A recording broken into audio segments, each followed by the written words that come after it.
Students, Assalamu alaikum. The topic we will cover during today's lecture is HTML document object model, or just HTML DOM.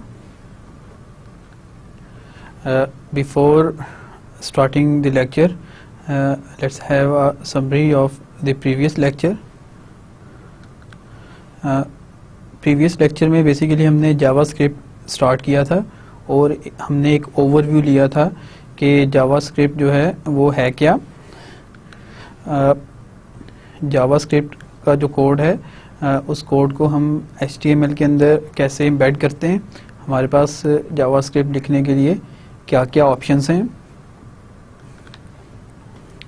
फिर हमने कुछ JavaScript conventions discuss की, जिसमें हमने देखा कि जो जावास्क्रिप्ट है वो बेसिकली जो है केस सेंसिटिव लैंग्वेज है, हमने सेमीकोलन को यूज़ करना है, तो उसका क्या ऑप्शंस है हमारे पास।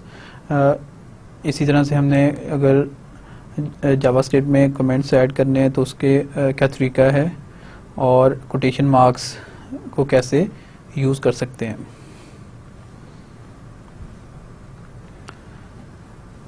इसके बाद हमने वेरिएबल्स को कैसे यूज़ करते हैं जावास्क्रिप्ट के अंदर। हमने इसमें देखा कि जो जावास्क्रिप्ट है वो लूजली टाइप्ड लैंग्वेज है, हमें वेरिएबल्स डिक्लेयर करते हुए वेरिएबल टाइप जो है वो मेंशन नहीं करनी पड़ती। इसी तरह से हमने देखा कि हमारे पास var का कीवर्ड है, जिसे यूज़ करके हम वेरिएबल डिक्लेयर कर सकते हैं। फिर हमने कुछ रूल्स पढ़े कि वेरिएबल नेमिंग के पॉइंट ऑफ व्यू से कि अगर हम वेरिएबल नेम्स रखना चाह रहे हैं तो हमें किन रूल्स को फॉलो करना पड़ता है। हमने जावास्क्रिप्ट ऑपरेटर्स डिस्कस किए। इट मींस कि अगर हम कोई ऑपरेशन परफॉर्म करना चाह रहे हैं तो हमारे पास कौन कौन से ऑपरेटर्स हैं। हमने ये देखा कि हमारे पास इनपुट और आउटपुट के लिए क्या ऑप्शंस हैं जावास्क्रिप्ट में।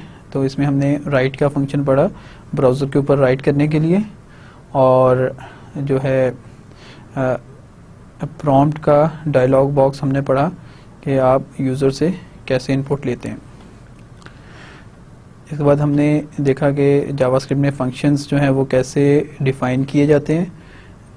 हमारे पास फंक्शन का कीवर्ड होता है, और उसके बाद हम फंक्शन नेम और लिस्ट ऑफ पैरामीटर्स, और उसके बाद हम जो है कर्ली ब्रेसेस में फंक्शन की स्टेटमेंट्स को डिक्लेयर करते हैं। इसी तरह से हमारे पास जो प्री डिफाइंड फंक्शंस हैं उसमें हमने मैथ्स से रिलेटेड फंक्शंस देखे।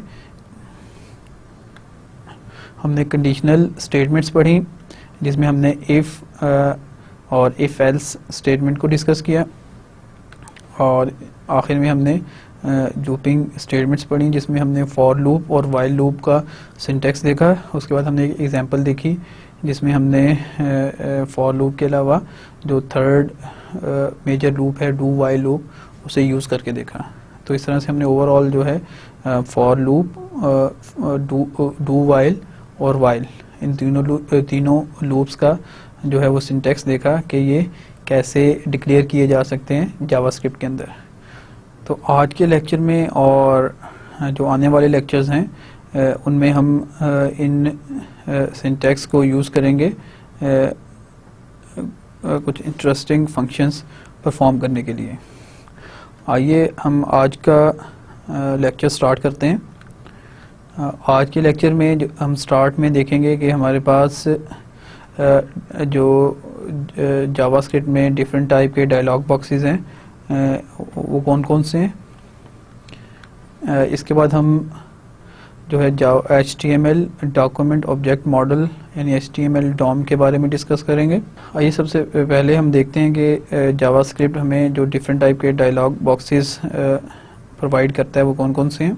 बेसिकली जो डायलॉग बॉक्स होता है वो यूज़र को कोई मैसेज दिखाने के लिए या यूज़र से कोई इनपुट लेने के लिए हम यूज़ करते हैं।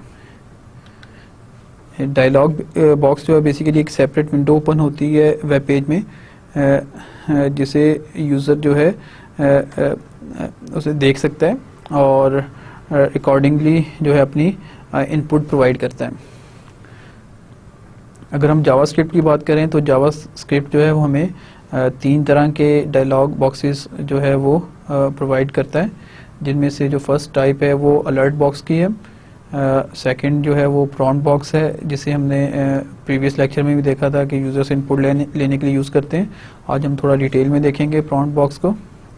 और इसी तरह से जो थर्ड टाइप है वो हमारे पास कन्फर्म बॉक्स की है। तो आइए हम वन बाय वन इन डायलॉग बॉक्सेस को स्टडी करते हैं और कोडिंग एग्जांपल्स देखते हैं कि हम इन डायलॉग बॉक्सेस को कैसे यूज़ कर सकते हैं।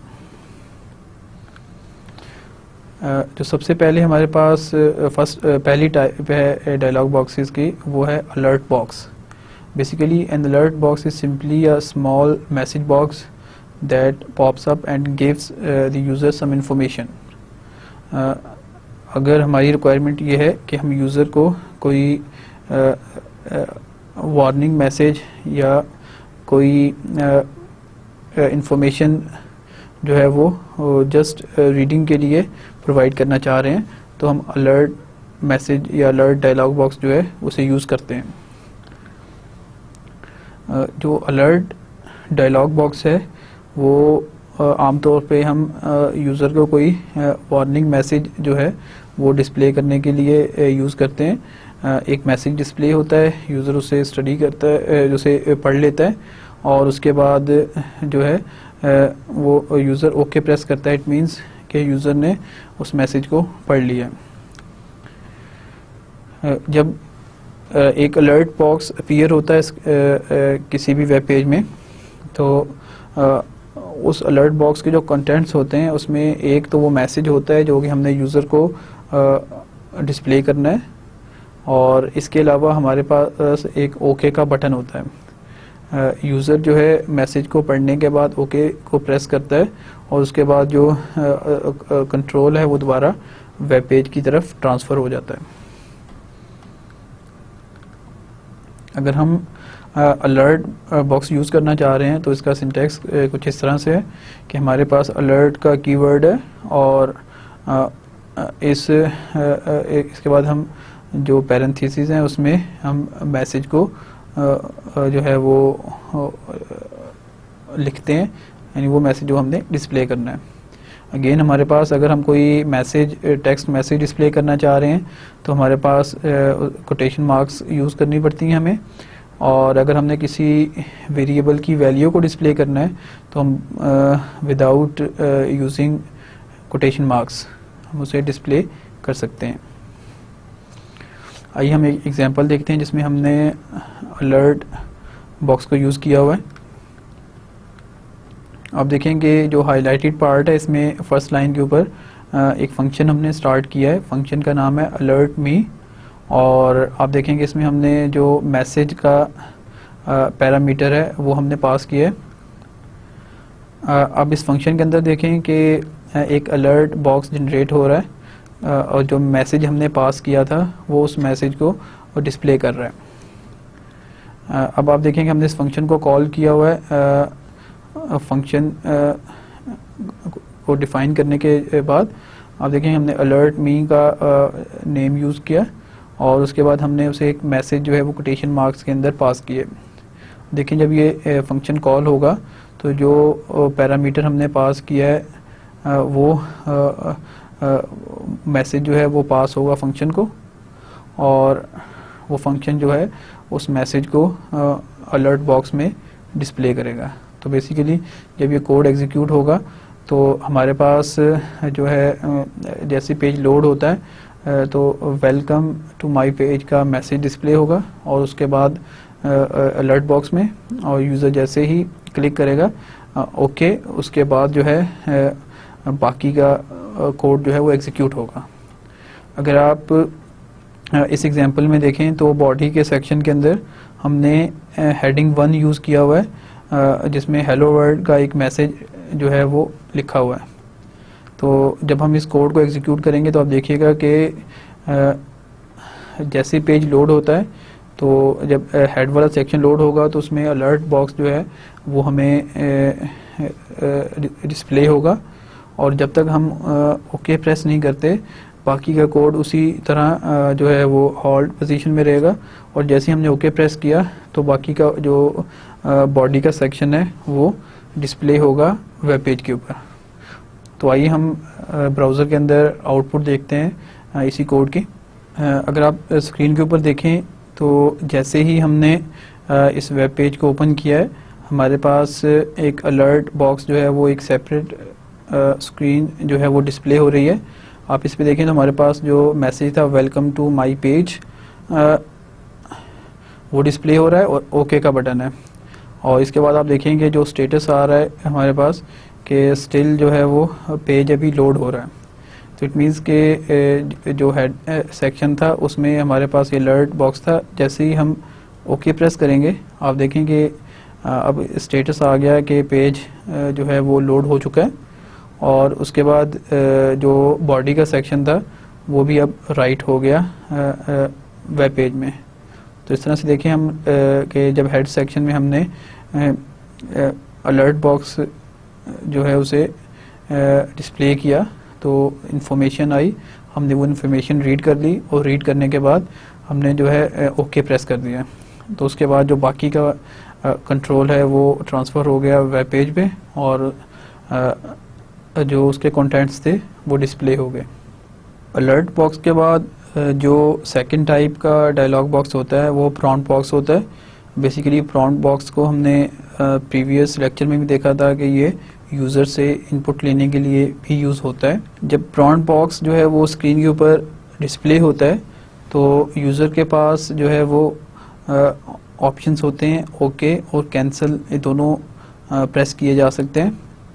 अगर यूज़र जो है वो ओके प्रेस करता है तो यूज़र ने जो वैल्यू एंटर की है इनपुट फील्ड के अंदर वो रिटर्न होती है और असाइन होती है उस वेरिएबल को जिसे हमने कोड के अंदर वो वैल्यू असाइन की है।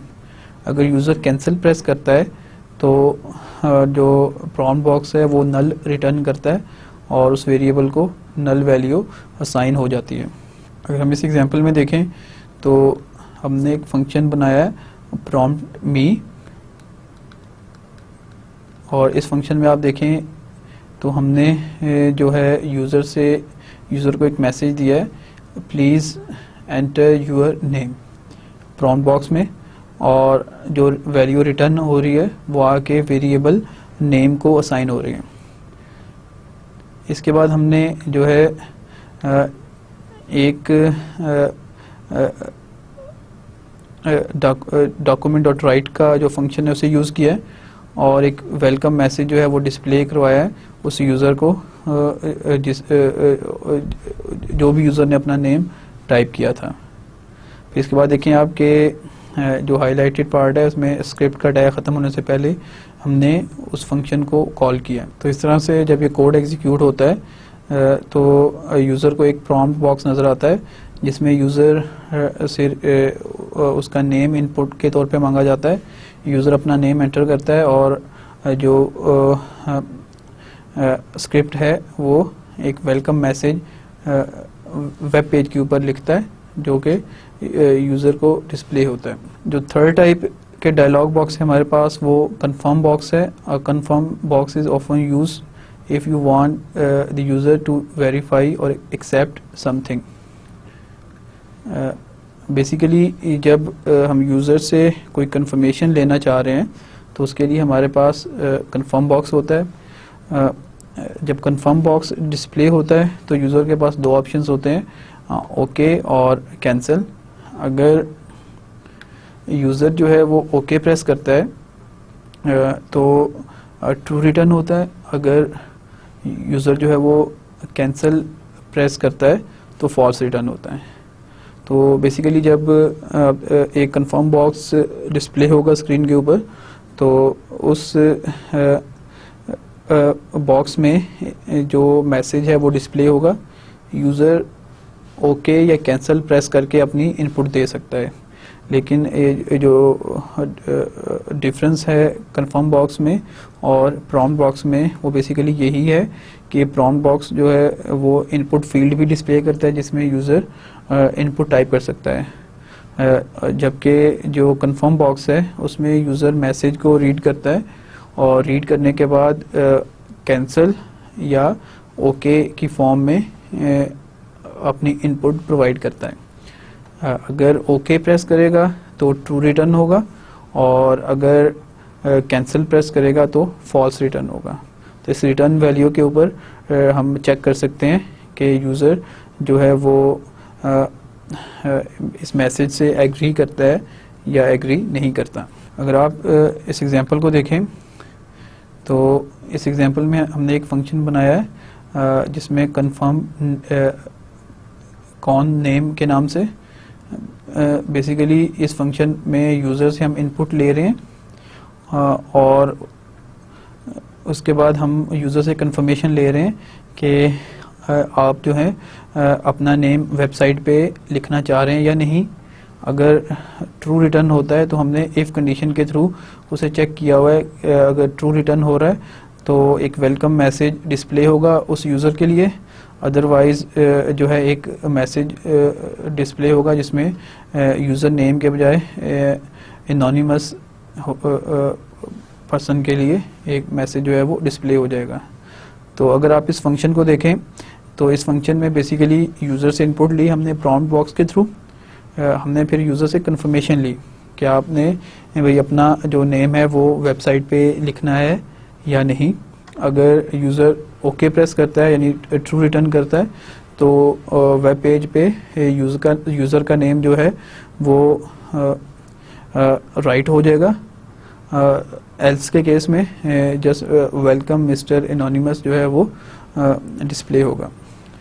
आइए हम इस कोड को एग्जीक्यूट करके देखते हैं ब्राउज़र के अंदर। अगर आप स्क्रीन के ऊपर देखें तो जैसे ही हमने इस पेज को लोड किया है तो हमारे पास एक प्रॉम्प्ट बॉक्स आ रहा है जिसमें हमसे जो है वो नेम एंटर करने के लिए कहा जा रहा है। इसमें हम नेम एंटर करते हैं और ओके प्रेस किया। अब आप देखें कि जैसे हम ओके प्रेस करते हैं नेम एंटर करने के बाद तो हमसे पूछा जा रहा है कि आप वेब पेज पे लिखना चाह रहे हैं अपना नेम या नहीं।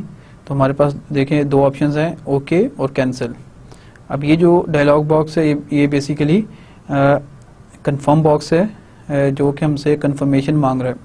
अगर जैसे मैं ओके प्रेस किया तो आप देखें कि जो वेलकम मैसेज है उस नेम को जो कि हमने एंटर किया था प्रॉम्प्ट बॉक्स में, उस नेम के लिए जो है वो वेलकम मैसेज लिखा गया वेब पेज के ऊपर। इसी तरह से अगर हम कैंसिल प्रेस करते हैं तो फिर फॉल्स रिटर्न होगा और फॉल्स जो एल्स का केस था वो एग्जीक्यूट होगा। आज के लेक्चर में भी हमने जो फर्स्ट पार्ट था उसमें हमने जो डिफरेंट टाइप के डायलॉग बॉक्सेस अवेलेबल हैं जावास्क्रिप्ट के अंदर हमने वो देखा, जिसमें हमने अलर्ट बॉक्स, प्रॉम्प्ट बॉक्स और कंफर्म बॉक्स, ये तीन तरह के डायलॉग बॉक्सेस देखे और डिफरेंट एग्जांपल्स में हमने उन्हें यूज़ करके देखा। अब हम देखेंगे डॉक्यूमेंट ऑब्जेक्ट मॉडल, या जिसे हम सिंपली डॉम कहते हैं। बेसिकली अगर हम वेब की वर्किंग देखें तो जब हम अपनी क्लाइंट मशीन से ब्राउज़र में किसी भी वेब पेज का एड्रेस लिख के उसे एक्सेस करते हैं तो उस वेब पेज के जो एलिमेंट्स होते हैं, एलिमेंट्स से मीन के उसके कंटेंट्स, इमेजेस और फॉर्म है अगर उस पर, तो ये तमाम एलिमेंट्स जो हैं वो डाउनलोड होते हैं सर्वर से और उसके बाद जो है ब्राउज़र उन्हें HTML कोड के मुताबिक स्पेसिफाइड लोकेशन पे पेंट कर देता है। अब आप देखें कि जब जैसे ही वो पेंट हुए ब्राउज़र में तो हमें जो है वो एलिमेंट्स जो हैं वो डिस्प्ले हो जाते हैं और हमें एक वेब पेज की तरह वो सारे एलिमेंट्स जो हैं वो नज़र आना शुरू हो जाते हैं। अब इसमें जो इशू है वो ये है कि जब एलिमेंट्स जो हैं वो एक दफ़ा ब्राउज़र के अंदर डिस्प्ले हो जाते हैं, पेंट हो जाते हैं, तो हम उन्हें रिकग्नाइज नहीं कर सकते। इट मीन्स कि वो स्टैटिक हो जाते हैं हमारे लिए और उन्हें चेंज करना HTML में पॉसिबल नहीं है। अगर हम इंटरेक्टिव वेब पेजेस बनाना चाह रहे हैं तो हमारे पास कुछ ऐसा मैकेनिज़्म होना चाहिए कि हम जो है उन एलिमेंट्स को रीड कर सकें और उन्हें रन टाइम पे हम उन्हें चेंज कर सकें। फॉर एग्ज़ाम्पल, अगर हमने एक इमेज जो है वो डिस्प्ले किया वेब पेज के ऊपर, तो वो जब डिस्प्ले हो गया तो HTML उसे रिकग्नाइज नहीं कर सकता। लेकिन अगर हम थोड़ा वेब पेज को इंटरेक्टिव बनाना चाहते हैं तो हम फॉर एग्ज़ाम्पल उस इमेज की जगह हम कोई और इमेज जो है वो अगर डिस्प्ले करें तो वो हमें ऐसा फील होगा जैसे रन टाइम पे वो इमेज जो है वो चेंज हो रहा है। तो अब हमारे पास HTML में ऐसी इंस्ट्रक्शंस नहीं है जो कि उन एलिमेंट्स को रिकग्नाइज कर सकें और उन एलिमेंट्स को चेंज कर सकें। जो जावास्क्रिप्ट इनेबल्ड ब्राउज़र्स हैं वो ये फंक्शन परफॉर्म कर सकते हैं क्योंकि वो रिकग्नाइज करते हैं डॉक्यूमेंट ऑब्जेक्ट मॉडल को। तो बेसिकली जो डॉक्यूमेंट ऑब्जेक्ट मॉडल है वो जो HTML एलिमेंट्स हैं उन्हें ऑर्गेनाइज करता है एक हायरार्की की फॉर्म में, और इस चीज़ को पॉसिबल करता है कि हम उन एलिमेंट्स को इवन डिस्प्ले होने के बाद भी रिकग्नाइज कर सकें। तो जो जावास्क्रिप्ट इनेबल्ड ब्राउज़र्स हैं वो रन टाइम के ऊपर या डायनेमिकली एक्सेसिबिलिटी प्रोवाइड करते हैं HTML एलिमेंट्स तक, और हम उन्हें चेंज भी कर सकते हैं यूजिंग जावास्क्रिप्ट। तो अगर हम बात करें HTML DOM की, तो basically HTML DOM defines a standard set of objects for HTML and a standard way to access and manipulate HTML documents। तो अगर हम इस डेफिनेशन को देखें तो जो DOM या डॉक्यूमेंट ऑब्जेक्ट मॉडल है वो HTML एलिमेंट्स को जो है एक डिफरेंट ऑब्जेक्ट्स की फॉर्म में डिफाइन करता है और एक मैकेनिज़्म सेट करता है जिसे फॉलो करते हुए हम उन एलिमेंट्स को एक्सेस भी कर सकते हैं और उन्हें हम चेंज कर सकते हैं, जिसकी वजह से जो वेब पेजेस हैं वो बहुत ज़्यादा इंटरेक्टिव हो जाते हैं। All HTML elements along with their containing text and attributes can be accessed through DOM। तो DOM जो मैकेनिज़्म है उसे फॉलो करते हुए हम तमाम HTML एलिमेंट्स के एट्रीब्यूट्स तक हम एक्सेस कर सकते हैं और उन्हें हम चेंज भी कर सकते हैं। फॉर एग्जांपल हमने एक इमेज ऐड किया हुआ है, वो जब लोड हो जाता है पेज तो HTML के लिए पॉसिबल नहीं होता उसे रिकग्नाइज करना, लेकिन जो DOM का मैकेनिज़्म है उसके मुताबिक हम जो क्लाइंट साइड स्क्रिप्ट है उसके ज़रिए हम उस एलिमेंट तक पहुंच भी सकते हैं और उसके एट्रीब्यूट्स को हम चेंज कर सकते हैं, जिसकी वजह से जो वेब पेजेस हैं वो हमें ज़्यादा इंटरेक्टिव जो है या डायनामिक फील होते हैं। अब जो HTML DOM है ये प्लेटफॉर्म और लैंग्वेज इंडिपेंडेंट है। इट मींस के ये लाजमी नहीं है कि हम उसे जावास्क्रिप्ट के थ्रू ही एक्सेस कर सकते हैं। जो डिफरेंट प्रोग्रामिंग लैंग्वेजेस हैं जैसे जावा, जावास्क्रिप्ट और VB स्क्रिप्ट, इन तमाम स्क्रिप्ट्स को हम यूज़ करके जो HTML एलिमेंट्स हैं उन्हें एक्सेस कर सकते हैं। The HTML DOM can be thought of as a hierarchy moving from the most general object to the most specific। तो बेसिकली जो डॉम है वो HTML ऑब्जेक्ट्स की फॉर्म में डिफ़ाइन करता है एक हायरार्की की फॉर्म में HTML ऑब्जेक्ट्स को, और हमारे पास एक मैकेनिज़्म होता है कि हम टॉप मोस्ट ऑब्जेक्ट के थ्रू जो है डाउनवर्ड ऑब्जेक्ट्स हैं वहाँ तक पहुँच सकते हैं, और उसके बाद हम उनके एलिमेंट्स को एक्सेस कर सकते हैं। तो बेसिकली अगर हम डॉम मॉडल जो है उसे डिफ़ाइन करें तो वो कुछ इस तरह से होगा कि डॉम मैकेनिज़्म जो है वो हमें इनेबल करता है कि हम उन एलिमेंट्स को जो कि एक ब्राउज़र के अंदर पेंट हो चुके हैं या डिस्प्ले हो चुके हैं, हम स्टिल उन्हें रिकग्नाइज कर सकें, और हम उनके जो एट्रीब्यूट्स हैं उन्हें डायनेमिकली चेंज कर सकें ताकि वो ज़्यादा इंटरेक्टिव फील हो। जैसा कि हमने प्रीवियस स्लाइड में देखा कि जो डॉम है वो HTML एलिमेंट्स को ऑब्जेक्ट्स की फॉर्म में जो है प्रेजेंट करता है। इस डॉम हायरार्की में जो सबसे टॉप लेवल का ऑब्जेक्ट होता है वो विंडो का ऑब्जेक्ट है। बेसिकली जो विंडो का ऑब्जेक्ट है वो रिप्रेजेंट करता है ब्राउज़र विंडो को, और उससे रिलेटेड विंडोज से रिलेटेड जो एलिमेंट्स हैं उन तक एक्सेसिबिलिटी प्रोवाइड करता है। अगर विंडो ऑब्जेक्ट से नीचे हमारे पास जो है वो नेविगेटर का ऑब्जेक्ट है। अगर हम ब्राउज़र से रिलेटेड कोई जो एलिमेंट्स हैं उन्हें एक्सेस करना चाह रहे हैं तो हमारे पास नेविगेटर का ऑब्जेक्ट होता है।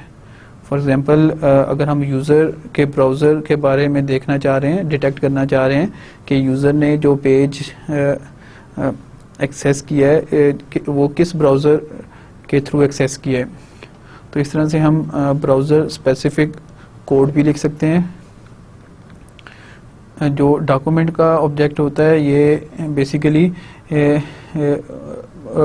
वेब पेज को रिप्रेजेंट करता है। इसमें वेब पेज के अंदर जितने भी एलिमेंट्स होते हैं उससे उन तमाम एलिमेंट्स को हम थ्रू डॉक्यूमेंट ऑब्जेक्ट एक्सेस कर सकते हैं।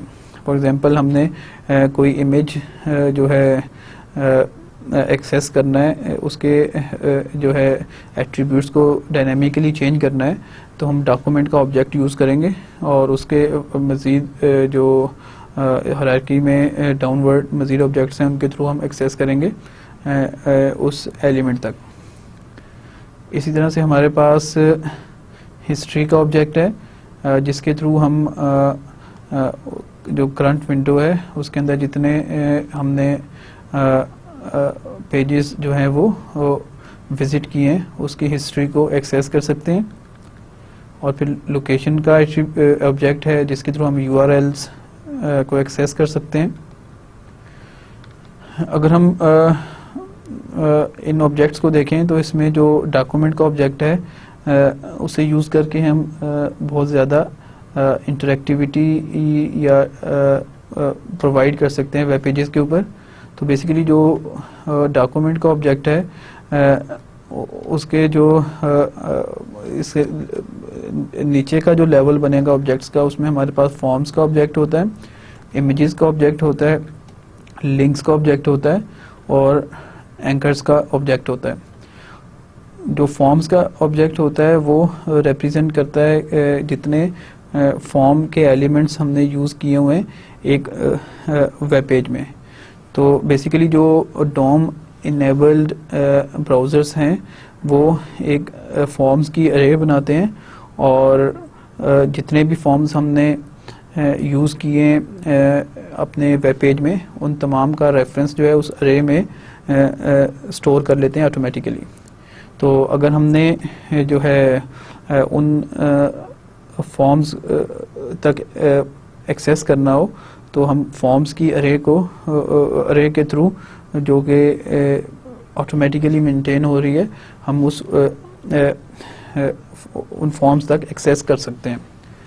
इसी तरह से जो ब्राउज़र है वो इमेजेस उसकी अरे भी मेंटेन करता है। एक वेब पेज में हमने जितने भी इमेज ऐड किए हुए हैं उन सब का जो रेफरेंस है वो इमेजेस के अरे में ऑटोमेटिकली स्टोर हो जाता है और हम जो है इमेजेस की अरे के थ्रू उन एट्रीब्यूट्स तक एक्सेस कर सकते हैं। इसी तरह से हमारे पास डॉक्यूमेंट की जो ऑब्जेक्ट है उसके जो नेक्स्ट लेवल है उसमें लिंक्स की अरे है जो कि उस डॉक्यूमेंट या वेब पेज पे जितने भी हमने लिंक्स ऐड किए हैं उसकी इंफॉर्मेशन को कीप करता है। और इसी तरह से हमारे पास जो एंकर्स से रिलेटेड इंफॉर्मेशन है वो एंकर्स का ऑब्जेक्ट जो है उसके थ्रू अवेलेबल होती है। फर्दर अगर हम देखें फॉर्म्स की अरे को या फॉर्म्स के ऑब्जेक्ट को तो उसके बाद उसका जो नेक्स्ट लेवल आता है वो एलिमेंट्स की अरे होती है या एलिमेंट्स की अरे बेसिकली अब देखें कि हमने फॉर्म्स की अरे में जो है फॉर्म्स से रिलेटेड इंफॉर्मेशन रखी है कि इस वेब पेज में कितने जो है वो फॉर्म्स हैं। अब हर फॉर्म के अंदर कितने एलिमेंट्स हैं उससे रिलेटेड जो इन्फॉर्मेशन है वो अरे की जो लिस्ट मेंटेन करता है ब्राउज़र वहाँ पड़ी होती है। इसी तरह से अगर हम फॉर्म से भी आगे की तरफ जाएं तो हमारे पास ऑप्शंस की अरे होती है। बेसिकली हमने देखा कि फॉर्म्स के अंदर हमारे पास जो सिलेक्ट लिस्ट होती हैं उसमें हमें ऑप्शंस देनी पड़ती हैं यूज़र को और उनमें से कोई ऑप्शन सेलेक्ट करता है। तो जो ऑप्शंस से रिलेटेड इंफॉर्मेशन है वो ऑप्शंस की लिस्ट में पड़ी होगी। अगर आप इस हायरार्की को देखें तो अगर हम किसी स्पेसिफिक एलिमेंट को एक्सेस करना चाह रहे हैं, फॉर एग्जांपल हम एक इमेज है उसे एक्सेस करना चाह रहे हैं तो हम डॉक्यूमेंट डॉट इमेजेस और इमेजेस के अंदर हम जो है जो इमेजेस की अरे है उसमें इंडेक्स नंबर लिखेंगे कि हम इस स्पेसिफिक जो इमेज है उस तक हम एक्सेस करना है। और उसके बाद हम जो है डॉट एट्रीब्यूट कि उसके इमेज के किस एट्रीब्यूट को हमने चेंज करना है या एक्सेस करना है। तो इस तरह से इस हायरार्की को फॉलो करते हुए हम जो HTML एलिमेंट्स हैं उन्हें एक्सेस भी कर सकते हैं और उन्हें मैनिपुलेट भी कर सकते हैं, जिसकी वजह से जो वेब पेज है वो हमें बहुत इंटरेक्टिव फील होता है। अगर हम बात करें कि इस हायरार्की को जो भी हमने प्रीवियस स्लाइड में डिस्कस की तो अगर हम किसी स्पेसिफिक एलिमेंट तक पहुंचना चाह रहे हैं तो उसके लिए आप देखेंगे ये जो एग्जांपल है इसमें हमने document dot forms index 0 dot elements index 0 dot value. अब आप देखेंगे जो फॉर्म्स की अरे है बेसिकली वो एक पेज में जितने फॉर्म्स हैं उनका रेफरेंस अपने पास रखती है और वो जो फॉर्म्स हैं वो 0 इंडेक्स के ऊपर वो फॉर्म होगा जो कि सबसे पहले फॉर्म वेब पेज में डिस्प्ले हो रहा है। 1 इंडेक्स के ऊपर वो फॉर्म होगा जो कि सेकंड नंबर पे हमने वेब पेज में लिखा हुआ है, उस पेज का रेफरेंस जो है वो 1 इंडेक्स के ऊपर होगा। तो इसी तरह से अगर मज़ीद फॉर्म्स हैं तो उनके इंडेक्सेस हम देख सकते हैं।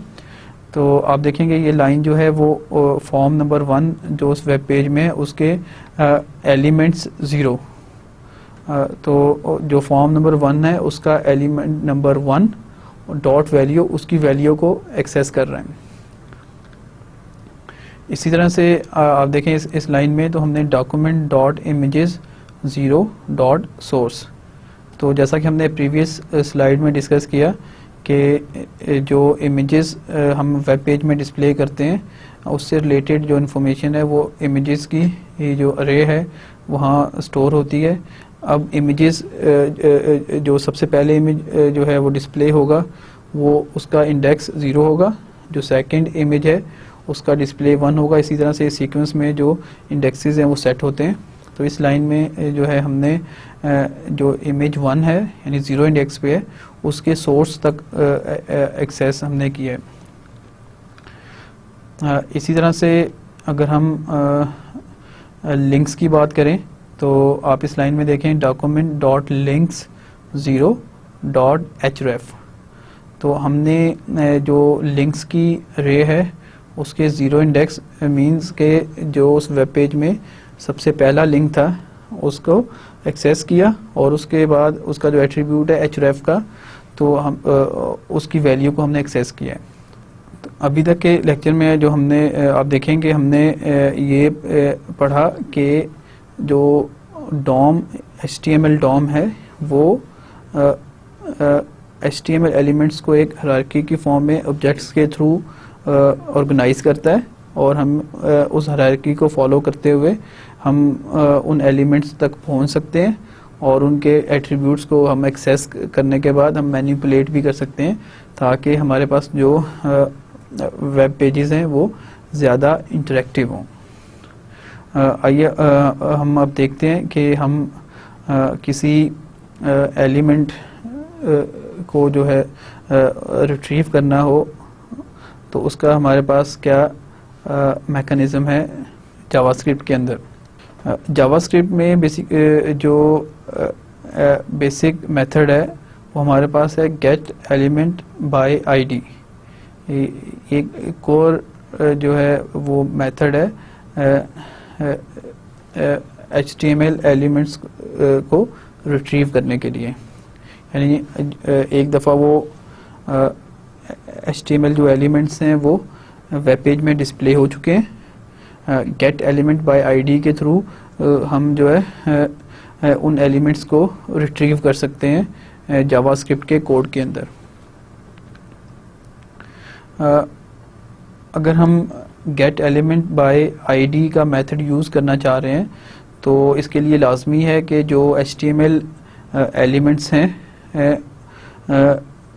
वो उन एलिमेंट्स को एक यूनिक आईडी जो है वो असाइन किया गया हो।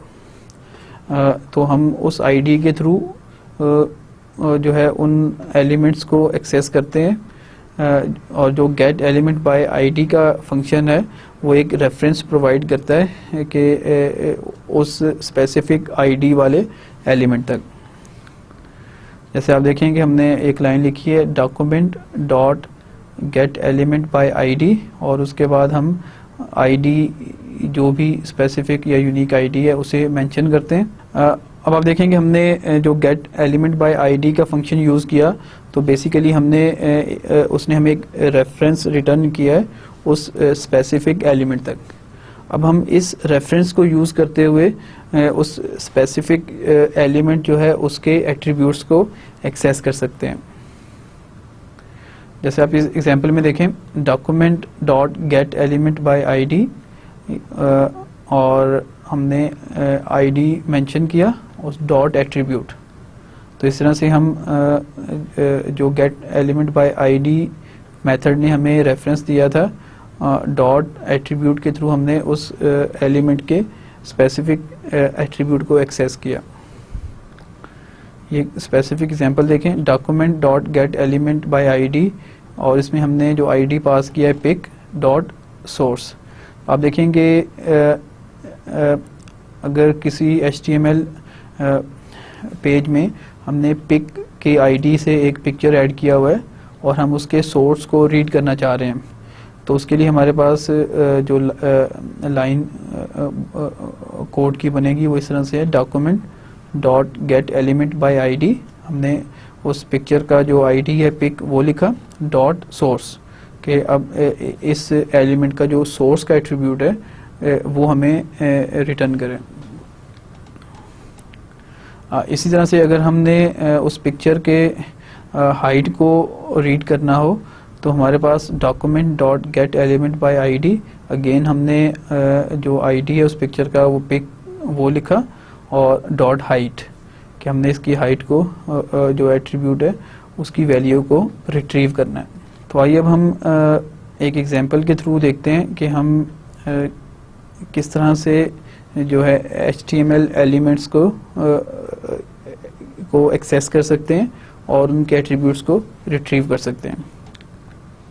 आप देखेंगे इस स्लाइड में जो कोड नज़र आ रहा है, बॉडी के सेक्शन में हमने एक इमेज ऐड किया है जिससे सोर्स हमने दिया है bg1.jpg, यानी bg1.jpg के नाम से एक पिक्चर है जिसे हमने डिस्प्ले किया है वेब पेज में। इस पिक्चर को हमने जो आईडी असाइन किया है वो पिक के नाम से आईडी असाइन किया है, और हमने इस पिक्चर के ऑन क्लिक के ऊपर एक फंक्शन कॉल किया है जिसका नाम है गेट वैल्यू। अब आप देखेंगे जब ये पिक्चर डिस्प्ले होगी तो वो 100 हाइट और इसी तरह से टाइटल जो है इस पिक्चर का वो हमने सेट किया हुआ है माय फेवरेट कार। तो ये टाइटल है इस इमेज का। इसके बाद देखें जो हाईलाइटेड पार्ट है जिसमें हमने जावास्क्रिप्ट का कोड जो है वो लिखा हुआ है, तो इसमें हमने एक फंक्शन डिफाइन किया है गेट वैल्यू के नाम से। इस फंक्शन में आप सबसे पहले देखिए हमने document dot get element by ID और हमने जो है उसे पिक आईडी पास किया है। इट मीन्स कि जो पिक आईडी है उसका रेफरेंस एक रिटर्न हुआ और जाके वेरिएबल ए को असाइन हो गया। अब आप देखेंगे हमने ए डॉट टाइटल एक अलर्ट बॉक्स के अंदर हमने डिस्प्ले किया है और ए डॉट हाइट, यानी जो टाइटल का एट्रीब्यूट था और जो हाइट का एट्रीब्यूट था वो अलर्ट बॉक्स के अंदर हमें डिस्प्ले हो रहे हैं। इस कोड में आप देखेंगे हमने जावास्क्रिप्ट को कहीं पे भी जो है इमेज का टाइटल या इमेज का जो है हाइट हमने पास नहीं किया है। वो वेब पेज के अंदर इमेज डिस्प्ले होगी, उसके बाद जावास्क्रिप्ट के कोड ने जो है gate element by ID method के थ्रू जो है उसके टाइटल को और हाइट को उसने रीड किया। आइए हम इसी एग्जांपल को ब्राउज़र के अंदर एग्जीक्यूट करके देखते हैं। आप इस स्क्रीन पे देखें हमने वेब पेज को लोड किया।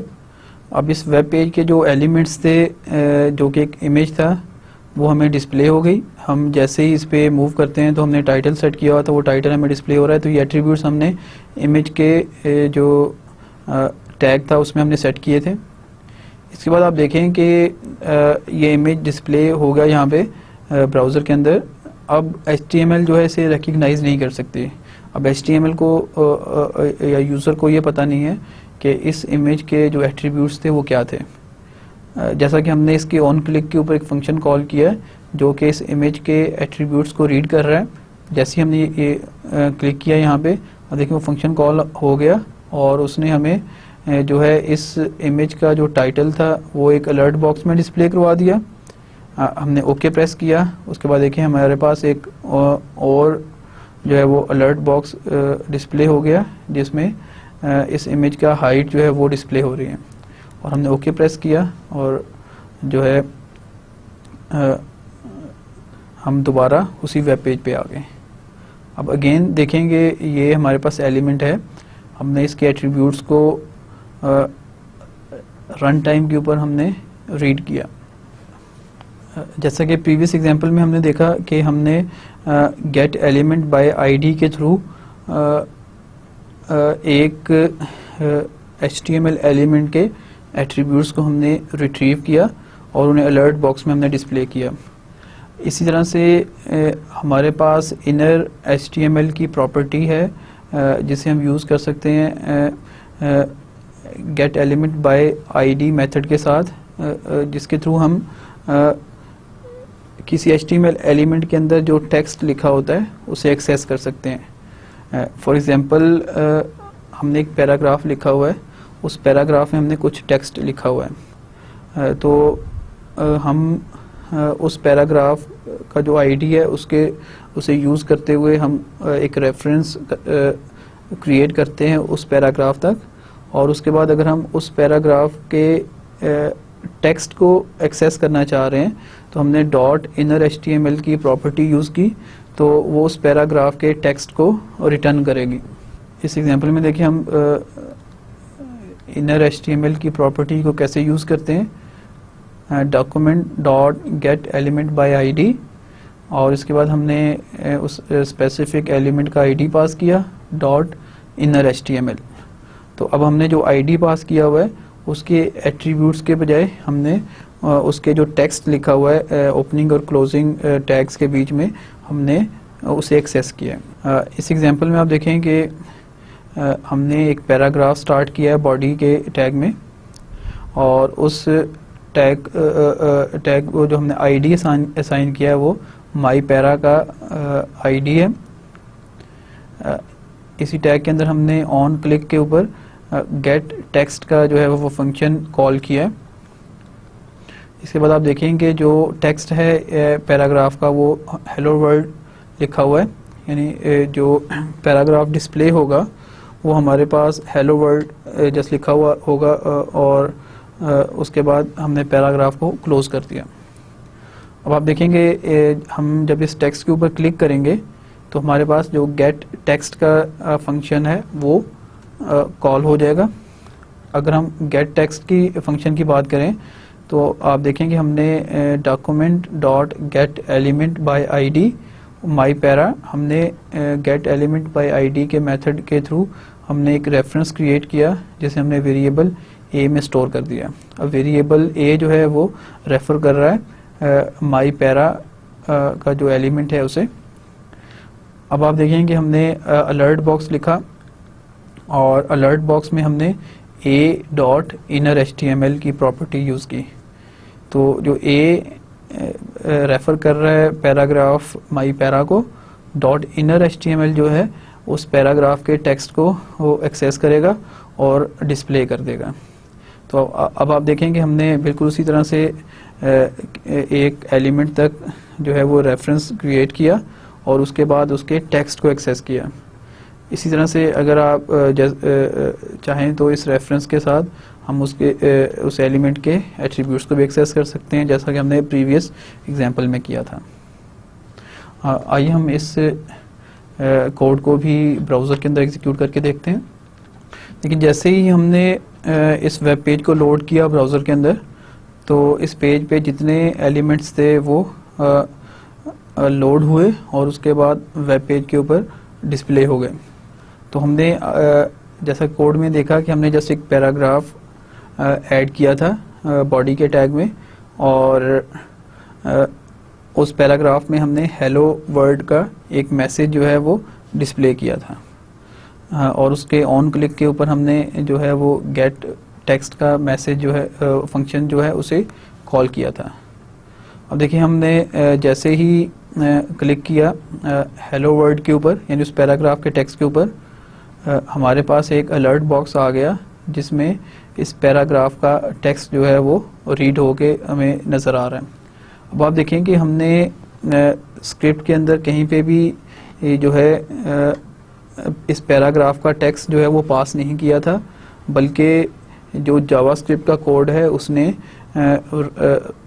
रन टाइम पे जो है उस स्पेसिफिक पैराग्राफ को रीड किया और डॉट इनर एचटीएमएल की जो प्रॉपर्टी है उसके थ्रू हमने उस पैराग्राफ के जो टेक्स्ट है उसे एक्सेस किया। तो प्रीवियस स्लाइड में एग्जांपल्स अगर आप देखें तो हमने एचटीएमएल के एलिमेंट्स जो कि वेब पेज के ऊपर डिस्प्ले हो जाते हैं या पेंट हो जाते हैं, उसके बाद हमने जो है उन एलिमेंट्स को थ्रू आईडी एक्सेस किया और उनके जो है एट्रीब्यूट्स उन्हें एक्सेस किया।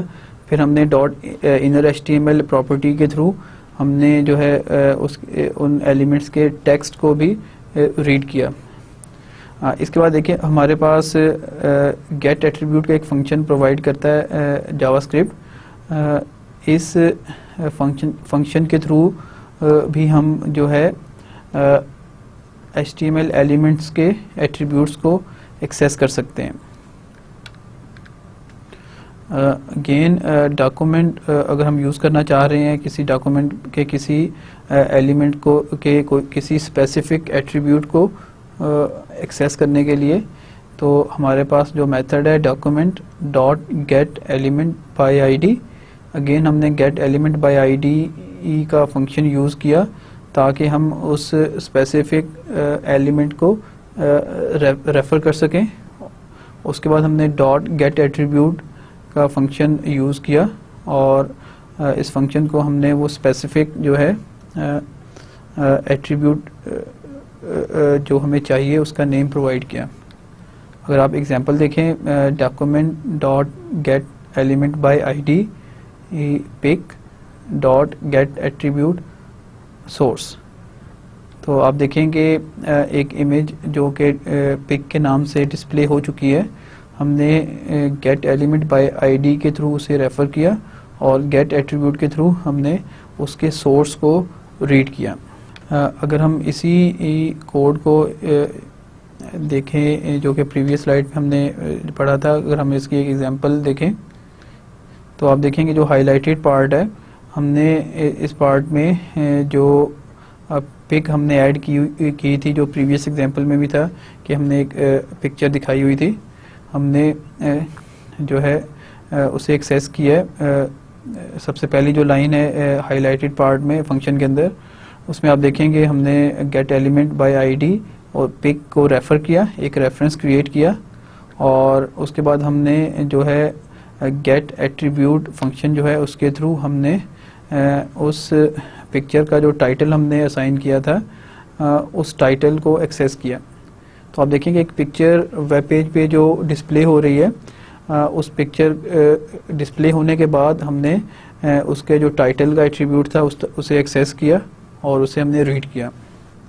अगर हम प्रीवियस एग्जांपल्स को देखें तो बेसिकली हम कर ये रहे हैं कि एक वेब पेज के ऊपर जो एलिमेंट्स हैं जिन्हें हमने आइडेंटिफाई किया हुआ है बाय आईडी, हमने आईडी के थ्रू उन एलिमेंट्स तक हमने रेफरेंस क्रिएट किया using gate element by ID function और फिर हमने उस रेफरेंस के थ्रू उसके एट्रीब्यूट्स को रीड किया। अगर हम कुछ डायनामिक इफ़ेक्ट्स ऐड करना चाह रहे हैं अपने वेब पेजेस में, तो जो नेक्स्ट स्टेप है हमें उन फंक्शंस उन एलिमेंट्स के एट्रीब्यूट्स को रीड करने के बाद हमने उन्हें नई वैल्यूज़ जो हैं वो असाइन करनी है। फॉर एग्जांपल हमने जो एक पिक्चर है उसे उसके सोर्स को रीड किया, अब हम उसके सोर्स को एक नई वैल्यू या नया सोर्स जो है वो असाइन कर देते हैं। तो इससे क्या होगा कि एक पिक्चर डिस्प्ले होने के बाद वो पिक्चर जो है वो चेंज हो जाएगी और हमें ऐसा लगेगा कि जैसे वो पिक्चर अपने आप को चेंज कर रही है। तो एट्रीब्यूट्स की वैल्यू सेट करने के लिए हमारे पास जो एक फंक्शन है वो सेट एट्रीब्यूट है। बेसिकली ये फंक्शन जो है इसे दो जो है वो पैरामीटर्स चाहिए होते हैं, एट्रीब्यूट नेम यानी जिस एट्रीब्यूट को हम सेट करना चाह रहे हैं और वैल्यू कि उसे नई वैल्यू हम क्या असाइन करना चाह रहे हैं। तो इस एग्जांपल देखें आप, document dot get element by ID element ID. तो सबसे पहले हम उस एलिमेंट तक जिसके एट्रीब्यूट्स को हम चेंज करना चाह रहे हैं हम एक रेफरेंस क्रिएट करते हैं और फिर गेट सेट एट्रीब्यूट के फंक्शन के थ्रू हम उसे नई वैल्यू असाइन कर देते हैं। आप एग्जांपल देखें कि हमने document dot get element by ID pic, हमने वो पिक्चर तक जो है वो रेफरेंस क्रिएट किया और डॉट सेट एट्रीब्यूट फंक्शन के थ्रू हमने जो सोर्स src एट्रीब्यूट है उसका उसे abc dot jpg value assign कर दी। तो जब ये कोड एग्जीक्यूट होगा तो जो पहले पिक्चर डिस्प्ले हो रही थी उसकी जगह abc डॉट jpg डिस्प्ले होना शुरू हो जाएगी। तो सिंपल सा मेथड है कि सबसे पहले हमने जिस एलिमेंट के हम एट्रीब्यूट्स को चेंज करना चाह रहे हैं हमने उस एट्रीब्यूट उस एलिमेंट तक रेफरेंस क्रिएट किया और उसके जो स्पेसिफिक एट्रीब्यूट है उसे सेट एट्रीब्यूट फंक्शन के थ्रू हमने सेट कर दिया। आइए अब हम एक एग्जांपल में देखते हैं इस एग्जांपल में आप देखें कि हमने बॉडी के टैग में एक इमेज ऐड किया हुआ है जिसका सोर्स है bg1.jpg। इट मीन्स कि जो bg1.jpg इमेज है वो डिस्प्ले हो रहा है। इस इमेज का जो आईडी है वो हमने पिक रखा हुआ है और इस इमेज के ऑन क्लिक के ऊपर हमने सेट एट्रीब्यूट के नाम का एक फंक्शन है वो फंक्शन कॉल किया हुआ है। अब अगर हम बात करें सेट एट्रीब्यूट की, तो जो इस स्लाइड पे जो हाईलाइटेड कोड नज़र आपको आ रहा है वो कोड बेसिकली डिफाइन कर रहा है सेट एट्रीब्यूट फंक्शन को। अब इस फंक्शन में आप देखेंगे सबसे पहले हमने उस एलिमेंट जिसे हमने चेंज करना है उस एलिमेंट तक एक रेफरेंस क्रिएट कर रहे हैं using document dot get element by ID, और उसमें आईडी हमने जो पास किया है वो पिक है। इट मीन्स के वो जो इमेज बॉडी के सेक्शन में डिस्प्ले हो रही है उस इमेज तक हमने जो है वो रेफरेंस क्रिएट किया। फिर आप देखेंगे उस रेफरेंस को यूज़ करते हुए हमने ए डॉट सेट एट्रीब्यूट जो उस एलिमेंट का सोर्स का एट्रीब्यूट है उसे हमने एक नई वैल्यू bg3.jpg जो है वो असाइन कर दी। अब आप इस कोड को देखें कि जैसे ही हम क्लिक करेंगे ये फंक्शन कॉल होगा। ये फंक्शन जो उस पिक्चर या पिक आईडी वाला एलिमेंट है उसके सोर्स को जो पहले जो भी सोर्स था bg1.jpg उसकी जगह bg3.jpg पिक्चर जो है वो असाइन कर देगा। तो जो पहले वाली पिक्चर है वो चेंज हो जाएगी और उसकी जगह जो नए वाली पिक्चर है वो डिस्प्ले हो जाएगी। तो आइए इस कोड को हम ब्राउज़र के अंदर एग्जीक्यूट करके देखते हैं। अगर आप इस ब्राउज़र स्क्रीन को देखें तो इसमें हमें एक पिक्चर नज़र आ रही है, एक इमेज है। अब इस इमेज पे देखें हमने जो कोड किया था वो ये किया था कि हम इस पे क्लिक करें तो एक फंक्शन कॉल होता है जो कि इस इमेज के सोर्स को चेंज कर देता है। अब देखें जैसे ही मैंने इस पे क्लिक किया तो अब उस पिक्चर की जगह हमें एक डिफरेंट पिक्चर नज़र आ रही है।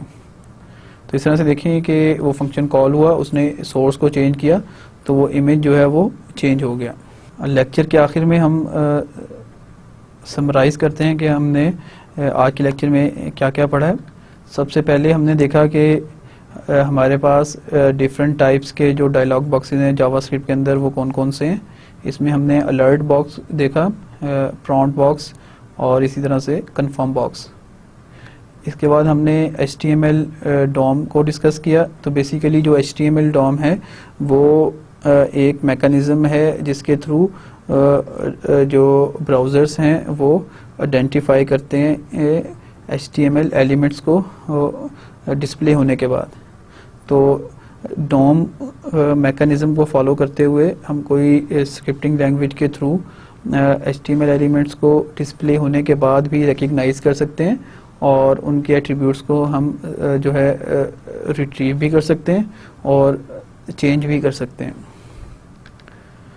फिर हमने देखा कि हमारे पास जो जावास्क्रिप्ट के अंदर गेट एलिमेंट बाय आईडी का मेथड है उसके थ्रू हमने HTML एलिमेंट्स को कैसे एक्सेस किया और उनके एट्रीब्यूट्स को कैसे रिट्रीव किया। इसके बाद हमने जो है सेट एट्रीब्यूट फंक्शन के थ्रू हमने जो HTML एलिमेंट्स हैं उनके एट्रीब्यूट्स को हमने सेट करना सीखा या चेंज करना सीखा। अगर आप इस टॉपिक पे मज़ीद मटेरियल स्टडी करना चाहें तो जो बुक है beginning HTML XHTML CSS and JavaScript, जिसे हम HTML से लेके CSS और फॉलो कर रहे हैं, उस बुक के चैप्टर नंबर 11 पे आपको मटेरियल मिल सकता है। इसी तरह से जो बुक हमने जावास्क्रिप्ट के लिए यूज़ कर रहे हैं लर्न जावास्क्रिप्ट, उसके चैप्टर नंबर 3 और चैप्टर नंबर 6 में आप इस टॉपिक से रिलेटेड मटेरियल फाइंड कर सकते हैं। इसके साथ ही हम आज के लेक्चर को ख़त्म करते हैं। इंशाल्लाह नेक्स्ट लेक्चर में हम जो डॉम HTML डॉम ऑब्जेक्ट्स हैं उनके एट्रीब्यूट्स को रीड करना और चेंज करना सीखेंगे ताकि हमारी जो वेब पेजेस हैं वो ज़्यादा इंटरेक्टिव हों। तो तब तक के लिए अल्लाह हाफिज़।